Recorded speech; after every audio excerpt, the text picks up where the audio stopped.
bienvenue sur Monaco Info pour cette nouvelle édition que je suis ravie de vous présenter sans plus tarder les titres de votre journal. Le conseil littéraire de la Fondation Prince-Pierre de Monaco vient de se réunir à Paris pour définir la liste des auteurs qui seront en compétition pour le prix littéraire. Le centre hospitalier Princesse Grace vient de signer une convention de partenariat avec la direction de l'Éducation nationale de la jeunesse et des sports et l'Orchestre philharmonique de Monte-Carlo. Pourquoi? La réponse dans ce journal. Un autre partenariat vient aussi d'être signé, mais cette fois entre la mairie et Monaco Télécom, une collaboration en faveur des aînés. Et puis nous retrouverons à la fin de cette édition Federica Nardoni Spinetta, l'organisatrice de la Fashion Week qui vient de débuter à Monaco. Le conseil littéraire de la Fondation Prince-Pierre de Monaco vient de se réunir pour établir la liste des auteurs en compétition pour le prix littéraire. Une réunion qui s'est tenue à Paris. Le reportage de Fabien Bonilla et de Serge Prémont. Le restaurant La Dame de Pique dans le 1er arrondissement parisien. Voici le lieu choisi depuis 2 ans par la Fondation Prince-Pierre de Monaco pour réunir les membres de son conseil littéraire autour de sa présidente, son Altesse Royale la Princesse de Hanovre. Après plus d'1 heure de délibération, le conseil a établi la liste des auteurs en lice pour le prix littéraire, prix qui honore un écrivain francophone pour l'ensemble de son œuvre. Sur une présélection de 18 écrivains, 4 d'entre eux ont été nominés à Christian Bobin, Linda Lay, Pierre Michon et Jean Rouault. Le plus difficile, c'est de voir quelqu'un qui a une œuvre, mais une œuvre qui est plutôt vers la fin, par définition. C'est un petit peu le syndrome du prix Nobel. Et là aussi, il y a un embarras de richesse parce qu'il y a quand même des grands écrivains de langue française. Je ne dis pas français, de langue française, c'est ça qui compte, qui mérite d'avoir cette consécration à tout point de vue. Et ça va être difficile. Parce que même ceux qui soutiennent un écrivain en soutiennent 1 ou 2 autres aussi. J'en fais partie de ceux qui sont un peu déchirés et qui proposent 3 noms, mais qui sont bien embêtés en octobre quand il faudra choisir entre les 3 noms. On parle d'un auteur qu'on a aimé, on parle d'un livre qu'on a particulièrement repéré. Et voilà, et puis chacun dit le livre qu'il a aimé. Quelquefois, nous sommes tout à fait d'accord, c'est arrivé plusieurs fois aujourd'hui. Quelquefois, on est en opposition, mais une opposition qui est très calme. Lors de cette réunion ont été également sélectionnés pour la Bourse de la Découverte 5 premiers romans. Ils sont à découvrir comme le prix littéraire sur le site de la Fondation, le www.fondationprincepierre.mc. Le prix littéraire et la Bourse de la Découverte seront décernés lors de la cérémonie de proclamation des prix de la Fondation le mardi 15 octobre prochain. En attendant, l'ensemble de ces ouvrages sera l'objet du marathon de lecture dont le lancement aura lieu le mardi 18 juin à 15 h à la médiathèque de Monaco. Dans le reste de l'actualité en principauté. Le prince souverain recevait hier les lettres de créance de 4 nouveaux ambassadeurs, leurs excellences Rami Adouane du Liban, Livia Léou Agosti de Suisse, François de Kerchove d'Exert de Belgique et Auguste Alavo de la République du Bénin.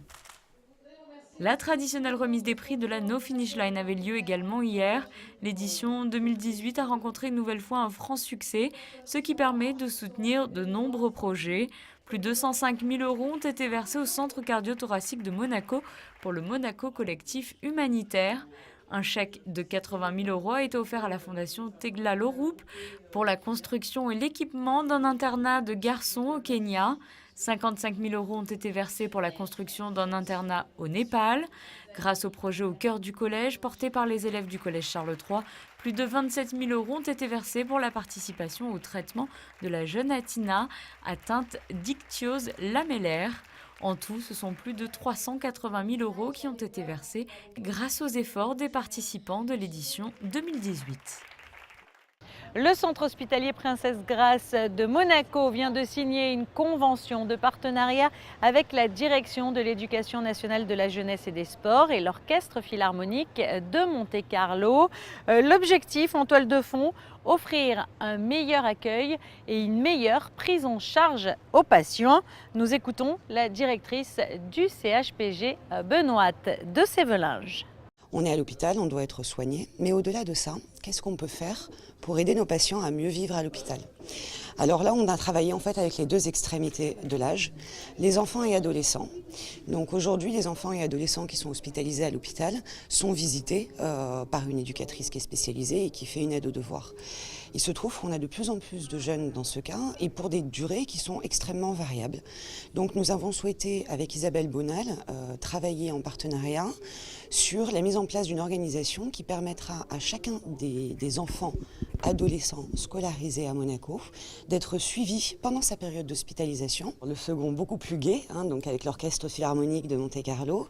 Depuis 2011, nous travaillons avec l'orchestre. Nous avons pu les accueillir une centaine de fois, que ce soit au Centre Régnier 3, à la Quiétudine ou au Cap Fleuri.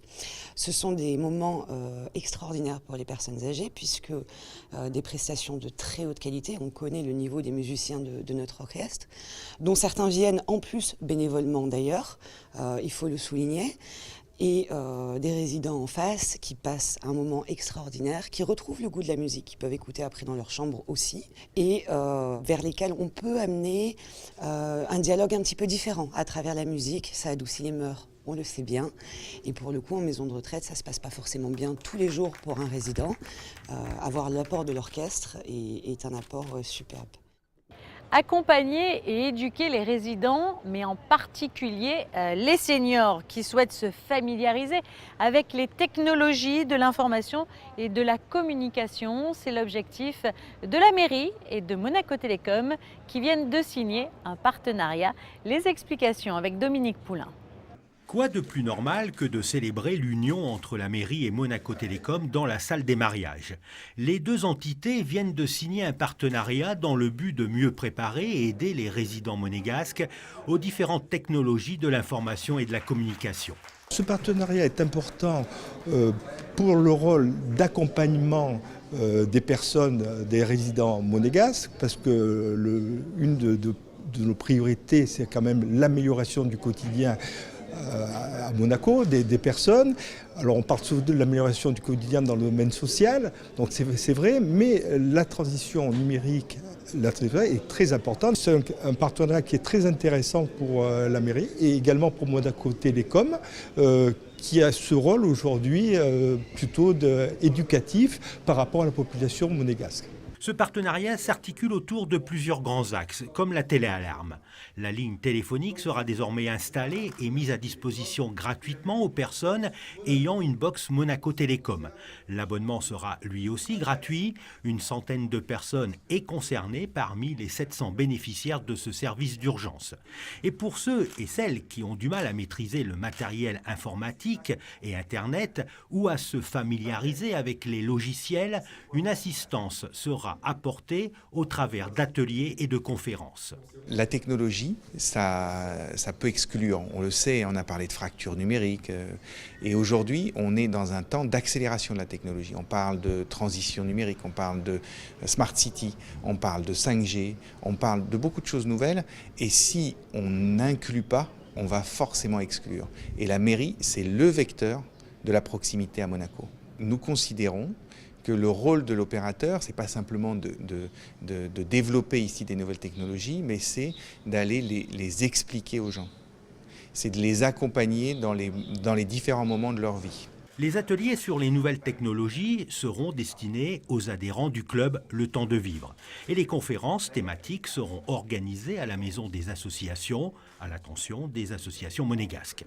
Les ateliers et conférences seront animés par les ingénieurs et le service clientèle de l'opérateur monégasque. Naviguer sur Internet, installer un antivirus ou gérer ses mots de passe ne sera plus un secret pour personne. Vous le savez, chaque année, en marge du Grand Prix de Formule 1 de Monaco est organisé un match de football entre l'équipe du Prince Albert II et les stars du volant. Cette année, ce match aura lieu le 21 mai prochain. Mauro Serra est à l'origine de cette initiative qui est devenue, au fil des ans, une tradition. On est très content. On a de plus en plus d'athlètes, c'est un bel spectacle. Il sera le stade Louis II, que l'année passée malheureusement était à Menton, mais c'était un très bel événement.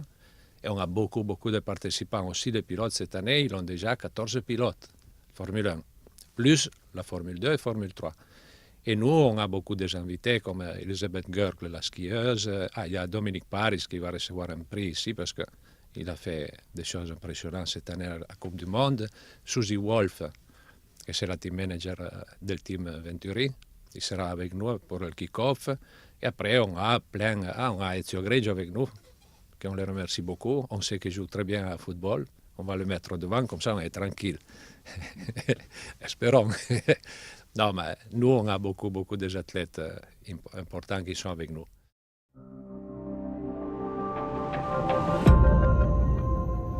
Il est à présent l'heure de retrouver notre invitée de la semaine. Je suis en compagnie de Federica Nardoni Spinetta, l'organisatrice de la Fashion Week. La Fashion Week vient de débuter en principauté. Il s'agit de la 7e édition. Quelle est sa thématique ? Cette année, la thématique sera le développement durable et l'environnement. Nous avons vraiment beaucoup de designers qui viennent montrer leurs collections qui sont sustainable. Parce que c'est vraiment un thème que nous avons à cœur. Et comme on dit bien, green is the new glam, or blue is the new glam. Parce que nous soutenons vraiment une mode durable, éco-sostenible. Et c'est très important pour nous, pour la conscience des personnes et pour les générations futures. Alors, lors de la Fashion Week, de nombreux défilés de mode, conférences, quels seront les temps forts cette année ? Aujourd'hui, on a commencé avec les conférences et justement, nous aurons des créateurs qui parleront de l'éco-sostenibilité. Demain, ils bouteront les défilés dans le Fashion Village. C'est le chapiteau de Fontvieille que nous avons transformé en Fashion Village.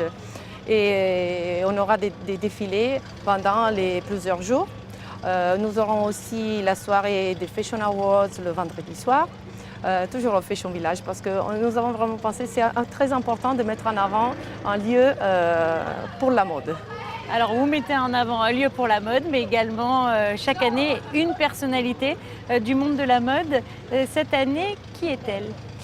Cette année, nous avons le grand honneur de recevoir Alberta Ferretti. C'est une grande styliste italienne qui présentera sa nouvelle collection Resort Cruise Spring Summer 2020. C'est le printemps-été de l'année prochaine, en première mondiale, et sera au Yacht Club de Monaco. Alors, ça fait 7 ans maintenant que la Fashion Week existe ici en Principauté. D'année en année, la Fashion Week prend de plus en plus d'ampleur. Est-ce que vous vous attendez à un tel succès ? On espérait, mais on est vraiment content de ce qu'on attend et on espère vraiment de faire plus encore. On a commencé en 2013 avec 2 petites journées et là on est à 5 journées et c'est très important parce qu'on peut mettre vraiment en valeur aussi la mode à niveau professionnel à Monaco. Alors vous êtes l'organisatrice de la Fashion Week, mais vous êtes également la présidente de la Chambre monégasque de la mode qui fête cette année ses 10 ans. Quelle est sa mission ? Alors la mission de la Chambre, elle a une double mission, de promouvoir les marques de Monaco et aussi de faire devenir Monaco une plateforme mode professionnelle au niveau international, justement en ayant des créateurs qui viennent de l'étranger pour présenter des collections pour la presse aussi, et bien sûr pour les clients, mais à niveau comme les autres grands Fashion Week, même si on est tout petit. Mais on a notre créneau. Alors, je suis obligée de vous poser la question. Cet été, quel est l'accessoire indispensable à avoir dans ces placards ou quel conseil vous donnez à toutes les femmes qui regardent cette émission ? Alors l'été, pour moi, je vous dis, j'adore les tongs parce qu'on est toujours en talon haut. On a toujours, c'est vrai que l'été, quand on pense à l'été, on pense vraiment aussi à une plage, une petite paire de chaussures bas, et je pense qu'il faut avoir ça. Et pour les hommes, quelque chose. Alors la tendance, c'est de brillant, disons, bling bling. Merci beaucoup Federica pour cet entretien. Passons à présent en revue votre carte météorologique. Jeudi, courte accalmie, il fera 10 degrés dans la matinée, 16 degrés pour l'après-midi. Vendredi, retour d'un ciel nuageux avec l'arrivée de la pluie à partir de samedi. Pluie qui s'installera pour plusieurs jours. Les températures seront fraîches pour la saison. Cette édition est à présent terminée. Merci pour votre fidélité. Retrouvez tout de suite votre magazine Regard extérieur avec comme invité cette fois Charlotte Casiraghi. À très bientôt.